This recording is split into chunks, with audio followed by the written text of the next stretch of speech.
Ah yes, everyone's favorite budget laptop company, Apple.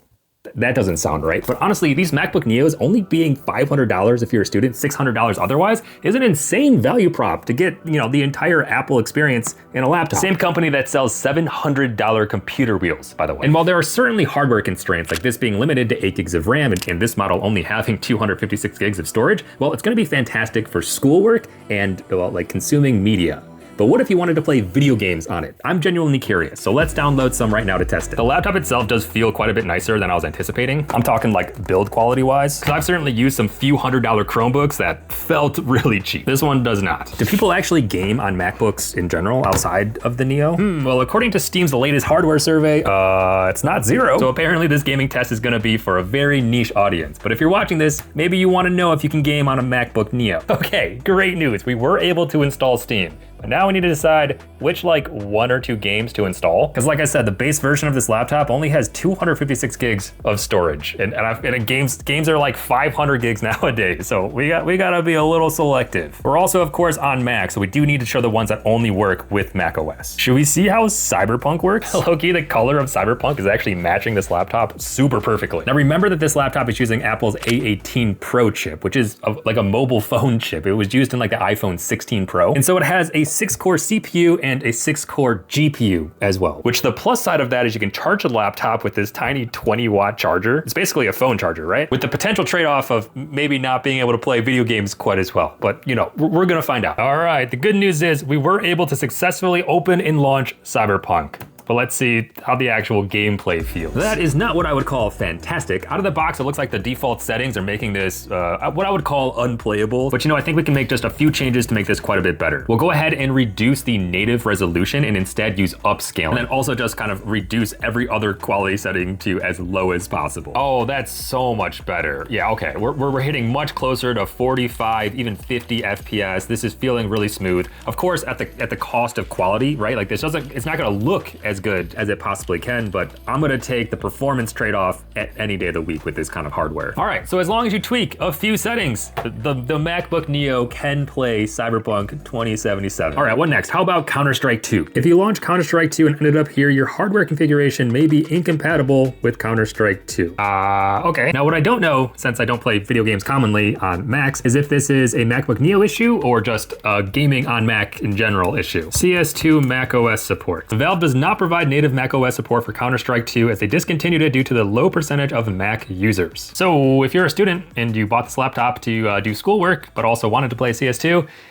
looks like the best you can do is play a legacy version of CSGO. I am curious how this actually runs on here. Can we full screen it? There's no full screen button. All right, we're gonna make the screen as small as possible. Okay, I'm pretty sure there's like an apply settings button somewhere that I can't press because the screen is too low and I can't move the window to see that button. Oh no, and I can't press the play button either. Oh my gosh. All right, it turns out Counter-Strike and Macs don't play nicely. It's time to see how this can handle Minecraft. Let's get into it. We are just in the demo world here, but yeah, this is running much smoother than Cyberpunk, if you can imagine. It would be cool to test this with some mods or shaders, but in the default state, yeah, Minecraft works like a charm on the MacBook Neo. I will say though, if you don't want to game on a trackpad, which I'm assuming no one really does, there's not a ton of ports on this laptop. Like this right side has 0 ports altogether. The left side does have these 2 USBs. The top one allows you to connect to a 4K 60 hertz display. If you're trying to have another display and charge your laptop and plug in a mouse and plug in a mechanical keyboard, you're definitely gonna need an adapter, unless you bring something like a Bluetooth controller or like a Bluetooth mouse or something like that. But just something to keep in mind. I also just realized there is no active cooling inside of this laptop. Like if you look around on the backside, there's no ventilation for fans. I'm pretty sure there's no fans in here at all, which if you're using this for schoolwork or for browsing the web, probably not gonna be an issue. But if you're, trying to heavily game on this thing, it might get a little hot, especially since it relies on the body of the computer itself to help dissipate heat away from the processors. But okay, this can play Minecraft, which is cool. But what about something like No Man's Sky? I don't know. Let's give that a shot. I will say the screen does look pretty nice. It's a Retina display, so I know it's not like the highest resolution. And of course we are upscaling it, but the Retina display does look really nice. And with default settings, this is actually running better than I was anticipating out of the box. I have not tweaked anything yet, and we are getting well over 30 FPS, which again, I'm deeming as playable. But let's see if we can make this even better. It looks like it defaulted to a lower resolution, but also a high graphic quality setting. Wow, this was all set to high by default. And with those kind of settings, again, we're sacrificing quality, but it makes it playable. I could definitely play this and not get super frustrated by the lack of performance. Personally, I don't really care too much about quality. I know some people out there might. And if that's you and you get this laptop and expect it to have awesome performance on awesome quality, well, realistically, there's going to be some trade-offs. So far, everything we've tried, we've been able to make playable, other than Counter-Strike 2. But I do want to test this with one more game, my favorite game when I was in college, because like I said, I think a lot of students are going to be buying this laptop. So let's test this laptop with Firewatch. You play as this park ranger in the wilderness, and you have a walkie-talkie so you can like chat with some people as you go out and respond to different things. Some people would call it like a walking simulator. Sometimes it does get a little creepy, but it's just because you're out in the wilderness all alone. So it's, you know, it's like a very cool, vibey game to play. It's also much more lightweight than the other two games that we've decided to play so far. So look at that, we've defaulted to high graphics quality. All right, I am liking this. I will say it does feel a bit choppy at high, so let's go down to medium and see how that fares. I would still call this a bit choppy. All right, still a bit choppy. Let's go ahead and go down to low. Turn off VSync. Oh, that's way better. Look how smooth this is now. That feels fantastic. With the hardware we're limited to though, we gotta make a trade-off. Hey look, we got a pine cone and we can throw it too. It's so serene in nature until it gets dark.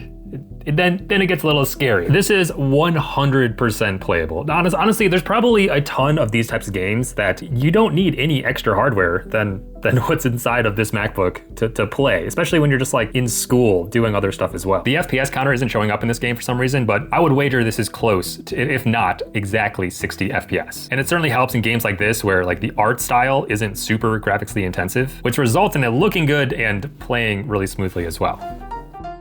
And I mean, I'm gonna say it, this has genuinely impressed me with how this can handle video games. Now don't get me wrong, this is not what I would call a gaming laptop, and we do have to use a handful of frame generations and upscaling techniques in order to get this to play modern games in a reasonable state. But the fact of the matter is, we can play them, which that by itself is pretty cool. I know the MacBook Neo is sort of touted as this super bare bones, entry level, just for students kind of laptop, and I do see a lot of other people saying that it's not built for professionals or for people with heavy use cases like this. But if you're a student and can get this for $500 to do your schoolwork, you can also play video games on it. Honestly, no problem. Aside from the problems that just inherently come with trying to play video games on Macs. Meaning you will have to find games that are inherently compatible with Mac OS, which today I learned is not Counter-Strike 2. But surely you can find a handful of other games that, well, you can play while at school and having this laptop around. The other major limitation is because this only has 256 gigs of storage, we downloaded, what, 3 games? And we filled up like 80% of our storage. Actually, let's see exactly how much we filled up. Oh, okay.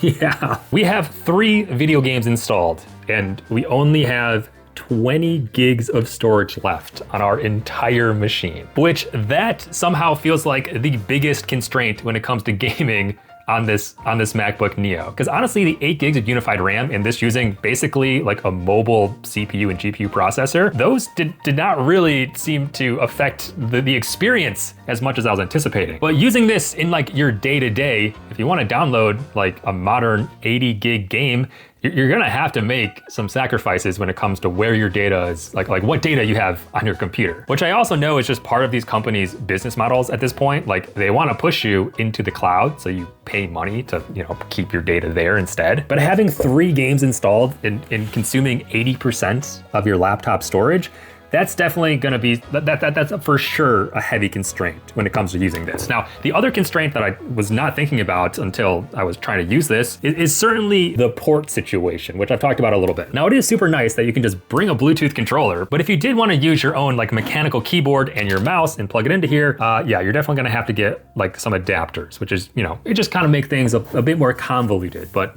it's certainly possible, which was the entire goal of this video, to see the feasibility of using this as more than just a homework type laptop. 500 bucks is genuinely surprising, and the fact that you can play video games on this with a handful of caveats, well, that just makes the experience, in my opinion, a lot more enticing. Like if I was a student and didn't need some specific software that could only run on Windows, I could for sure see myself using this day to day and at night playing the games that I would want to play, hopefully not Counter-Strike, and then lugging this around to class because, I mean, look at that, it's a 13-inch portable laptop, you know? If you want to see me test any other games on the MacBook Neo, let me know in the comments down below, but that's all I have for you today. So as always, I'm Mr. Yeaster, your tech tinkerer, and I'll catch you in the next one. Oh yeah.